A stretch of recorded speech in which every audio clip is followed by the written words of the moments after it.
আপনি কি কখনো এটা খেয়াল করেছেন আপনার লাইফ খুব মিস্টিরিয়াসলি ঠিক উল্টোভাবে চলে? I mean your life works in reverse. Hello hi, আমি কামাল জাদ। আজকে আমি আপনাদেরকে লাইফের এই অদ্ভুত প্রিন্সিপাল নিয়ে আমার কিছু পার্সপেক্টিভ শেয়ার করব। আপনি যখন কোনো একটা কিছুর পেছনে দৌড়ানো বন্ধ করবেন, আপনি তখন ওই জিনিসটাকে আপনার কাছে আরও বেশি অ্যাট্রাক্ট করবেন। আপনি যখন অন্যকে বোঝানোর চেষ্টা ছেড়ে দিবেন, আপনি তখন নিজেকে বোঝা শুরু করবেন।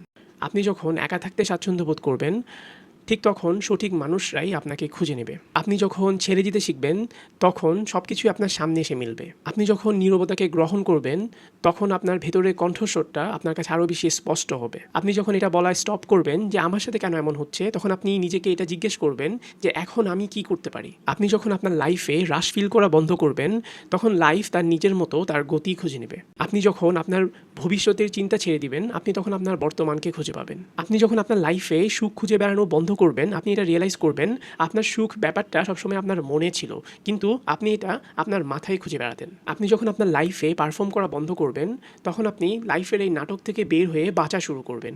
আপনি তখন আপনার এই নাটকের বাইরে আপনার আসল ক্যারেক্টার চিনতে বা বুঝতে শুরু করবেন। আপনি যখন আপনার ক্ষত লুকানো বন্ধ করবেন, আস্তে আস্তে আপনার সেই ক্ষত হিল করা শুরু করবে। আর আপনি যখন সবসময় শক্ত থাকার ভান ছেড়ে দিবেন, ঠিক তখন আপনি আপনার আসল স্ট্রেংথটা খুঁজে পাবেন। আপনি যখন অন্য সবার মতন হতে চাওয়া বন্ধ করবেন, ঠিক তখন আপনি আপনার নিজেকে খুঁজে পাবেন। আর আপনি যখন আপনার নিজের কাছ থেকে দৌড়ানো বন্ধ করবেন, ঠিক তখন আপনি আপনার ঘর খুঁজে পাবেন।